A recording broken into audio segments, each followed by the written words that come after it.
Konflik menahun Iran dan Israel meledak. Serangan yang tak henti-hentinya dilancarkan kedua belah pihak. Rudal balistik canggih sudah keluar untuk menargetkan kehancuran. Kita bahas ini dalam diskusi. Ini awalnya 13 Juni, Israel melancarkan serangan udara besar-besaran ke sejumlah lokasi strategis di Iran, termasuk fasilitas nuklirnya. Sejumlah petinggi militer Iran tewas. Setelahnya, seperti yang sudah diduga banyak pihak, Iran tak tinggal diam. Balasan hujanan, serangan udara, rudal hingga drone muatan bahan peledak terus ditembakkan ke Israel.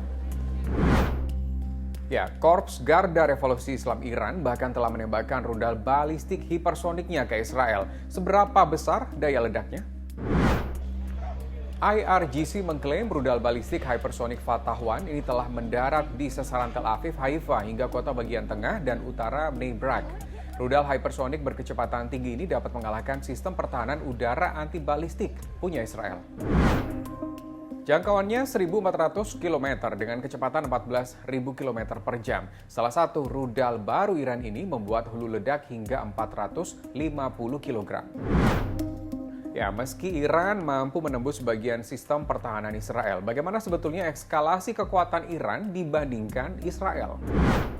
Ya, kalau kita lihat perbandingan kekuatan militernya secara umum memang agak seimbang ya, apakah dari sisi jumlah personilnya, kemudian tempur yang dimiliki, termasuk juga kapal selam, rudal, dan lain sebagainya. Memang yang membedakan adalah dukungan aktor luar ya terhadap dua negara ini. Jadi kalau Israel ya pasti didukung oleh Amerika dan juga beberapa negara adidaya yang lain ya, great power yang lain seperti Inggris, Prancis ya pada hal-hal tertentu.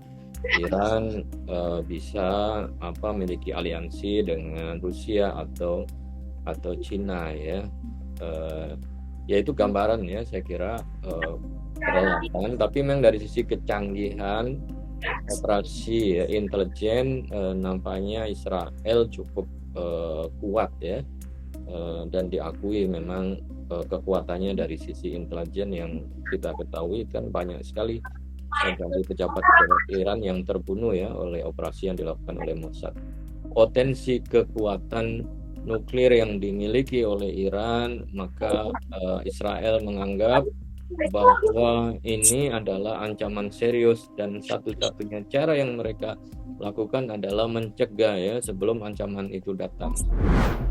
Berbalas serangan terus dilancarkan Iran dan Israel. Iran bahkan menyatakan tidak ada gencatan senjata selama Israel masih terus menyerang Iran.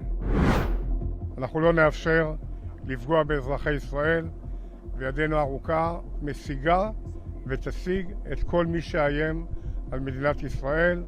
اما عملیاتی که تاکنون اجرا شده صرفاً هشدار برای بازدارندگی بوده است و عملیات تنبیهی به زودی اجرا خواهد شد.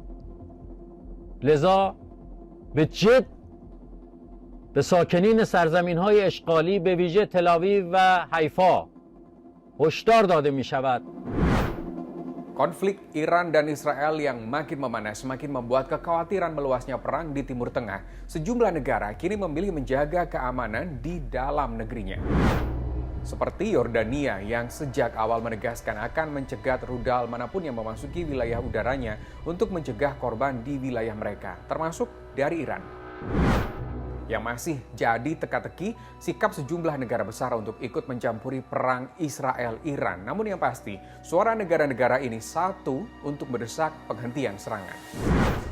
Nah, pada serangan pertama itu kan Amerika sebenarnya kan langsung mengatakan ya bahwa Amerika tidak terlibat di dalam serangan Israel terhadap Iran.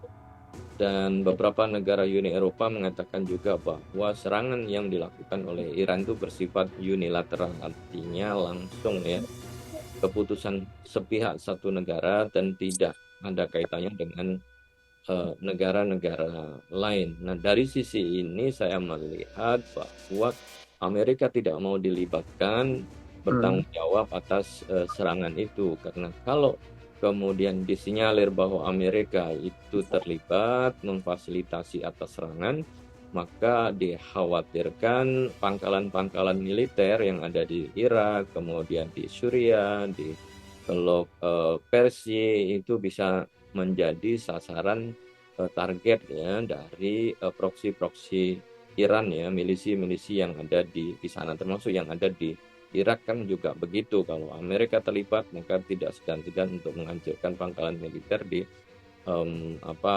kawasan itu. Nah, dari sisi ini kita melihat bahwa ya, perang ini nampaknya coba untuk dibatasi antara Israel dan Iran.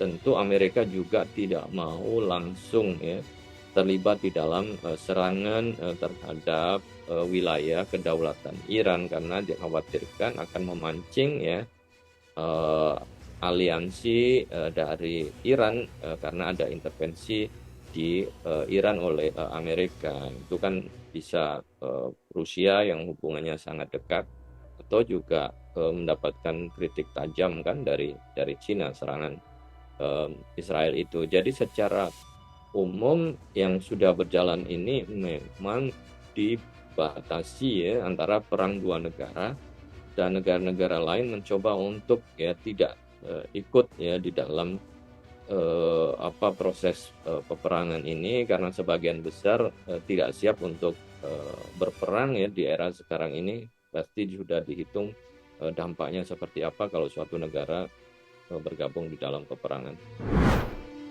Ya, dunia menyaksikan Israel dan Iran unjuk kekuatan, namun bukan sebagai tontonan, karena di balik ini ada nyawa sipil yang lagi-lagi jadi taruhan. Jadi gimana menurut kamu soal perang Israel-Iran ini? Saya tunggu di kolom komentar.